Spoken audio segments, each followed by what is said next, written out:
और किसी के दबाव में ये काम नहीं कर पा रहे हैं। अब ये दबाव कौन डाल रहे हैं, ये तो सोचने वाली बात है बिहार में। नीतीश कुमार अगर अभी बात करें तो उन्होंने युवाओं को 1 करोड़ नौकरी देने का लक्ष्य रखा है, और उधर ही ये जब बिहार में इतने सारे मुस्लिम लोगों का संगठन है और उसमें मुसलमान लोगों को एक भी तरह की नौकरी नहीं देना और लोगों को बुला के उनका अपमान कर देना, ये तो बहुत ही गलत चीज़ है। मुसलमान भाइयों के अंदर बहुत तरह की गुस्सा थी वहाँ पे देखने को मिला, क्योंकि वहाँ पे उन लोगों का कहना था कि हमें बुलाया गया और हमें जो चाहिए था वो हमें दिया ही नहीं, उन्होंने हमें लॉलीपॉप थमा दिया गया। बस इस तरह की बातें उन्होंने कही, और सरकार से इस पर मुझे ये लगता है कि इस साल जो इलेक्शन होने वाला है विधानसभा चुनाव का, उस पर बहुत गहरा असर पड़ेगा, क्योंकि नीतीश कुमार पे हमेशा मुसलमान लोगों ने विश्वास किया है कि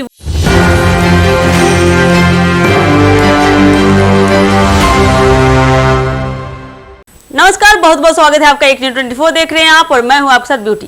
देखिए, बिहार के मुख्यमंत्री, जी हां, माननीय मुख्यमंत्री नीतीश कुमार मदरसा पहुंचे, जहां बड़ी संख्या में मुस्लिम भाई रोजगार और विकास की बातें सुनने पहुंचे थे।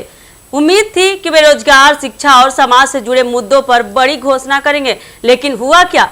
मंच पर आकर नीतीश कुमार ने केवल 125 यूनिट मुफ्त बिजली और स्कूल में रसोइयों की सुविधा की बात कहकर चले गए। इस पर उपस्थित लोग निराश हो गए, क्योंकि उन्हें उम्मीद थी कि मुख्यमंत्री रोजगार और मुस्लिम समाज की समस्याओं पर ठोस घोषणा करेंगे। नतीजा क्या निकला? हुआ यही कि जनता में नाराजगी बढ़ी और कई लोग भड़क उठे।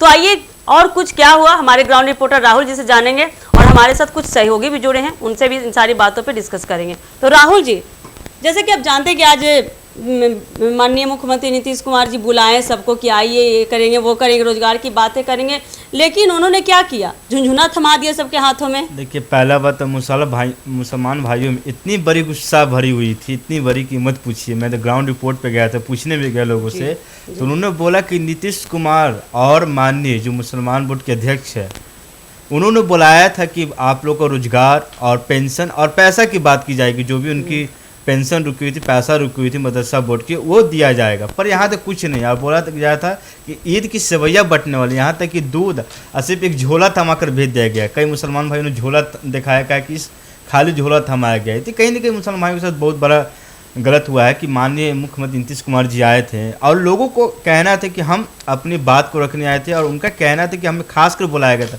बिहार के कई अन्य जिलों से लोग आए हुए थे, हर एक जिले से आए हुए थे, और कई लोगों ने ये भी कहा कि माननीय नीतीश कुमार जी का हम बहुत दिल से धन्यवाद करते हैं कि हमारे कई मदद किए हैं, कई हमारे बहुत सारे ऐसे मुद्दों पे काम किए हैं, हम लोग के साथ भी रहे हैं। पर इस बार उन्होंने कहा कि अगर हमारी बात को नहीं माना जाएगा तो हम लोग विधानसभा घेराव करेंगे और उनका हाउस घेराव करेंगे, और आने वाले दिनों में हम बहुत बड़ा प्रदर्शन भी करने वाले हैं अगर उनकी बात को अगर नहीं मानी जाएगी तो। जी फरीदा जी, आपको क्या लगता है कि नीतीश कुमार जी ने ऐसा क्यों किया? जी पता नहीं, मुझे तो सबसे पहले समझ में नहीं आ रहा है कि जब सरकार ने उन लोगों को यहाँ बुलाया था, हर जगह पूरे बिहार के लोग वहाँ पे शामिल थे, और उसके बाद जब उन्होंने कहा था कि सबको रोजगार देने का मुद्दा मिलेगा, आपको कुछ मिलेगा, तो वहाँ पे सरकार तो जो भी व्यवस्था बिगड़ी हुई है उसके बारे में कुछ डिस्कशन होगा। सरकार ने बस अपना तारीफ किया कि उन्होंने क्या किया है। मतलब यही था कि ये जो बैठक करवाया गया था वहाँ पे, ये लोगों के लिए नहीं था जी, ये सिर्फ उनके लिए था। उन्होंने सोचा कि मुस्लिम लोगों को इससे वोट के लिए हम अपने तरफ खींच लेंगे, इस संगठन में अगर उन लोगों को बुलाएंगे तो सारे मुस्लिम लोग इससे खुश हो जाएंगे और इसके बाद हमें मुस्लिम लोग वोट देंगे। पर ऐसा कुछ नहीं हुआ। उन्होंने रोजगार की बात ही नहीं की, जिसमें सारे लोग आए थे कि इतने सारे बिहार में मदरसा है जहाँ पे बच्चों को अच्छे से पढ़ाई नहीं हो रही है, अच्छे तरह के मौलाना वहाँ पे नहीं है, तो इसके लिए आप बहाली करिए। लोगों के मन में ये उम्मीद था कि अगर वो लोग वहाँ पे जाएंगे तो हो सकता है नीतीश सरकार उनको नौकरी देंगे, मदरसा में उनकी बहाली करवाएंगे। बहुत सारे मौलाना लोग बहुत तरह की डिग्री ले करके बैठे हुए हैं, पर ऐसा सरकार ने कुछ नहीं किया। उन्होंने बस अपनी प्रशंसा की और वो चले गए। तो इससे माहौल गरमाना बिल्कुल लाजमी था, क्योंकि इस तरह का हालात बिल्कुल सही नहीं है, क्योंकि लोग दूर दूर से आए थे, बहुत तरह की उम्मीद लगा के आए थे, पर सरकार ने बिल्कुल ही उन्हें निराश कर दिया। सपना जी, आपकी क्या राय है? नहीं लगता कि जिस तरह से माननीय मुख्यमंत्री इतना बड़ा वादा करके मुस्लिम संगठन के लोग को, भाई लोग को बुलाया, लेकिन वादा खिलाफी करते नजर आए? ये तो बहुत गलत किया मुस्लिम भाइयों के साथ, ऐसे बुला के अपमानजनक बातें करना, जिस मुद्दे पे बुलाया उस पर डिस्कस ना करके अपनी बातों को रखना कि हम ये किए, अपने ही बातों को प्रशंसा करते नजर आए नीतीश। हाँ, ये तो नहीं करना चाहिए, इस पे बहुत असर पड़ेगा। आने और वाले दिनों मैं में। कहना चाहूंगा मैम, विधानसभा चुनाव भी नजदीक है। जी। नवंबर अक्टूबर में विधानसभा चुनाव होने वाला है और इस इतनी बड़ी घटना हम नीतीश कुमार कैसे कर सकते हैं, तो सोचने वाली बात है। जी। अभी मुसलमान भाइयों बहुत बड़ी संख्या में मतलब बिहार में उनकी वोट है और इस तरह से उन्होंने नकार दिया और कहीं ना कहीं लगता है कि कहीं साजिश भी हो सकती है। और उन्होंने कई मुसलमान भाइयों ने मुझे बताया कि नीतीश कुमार किसी के दबाव में ये काम नहीं कर पा रहे हैं।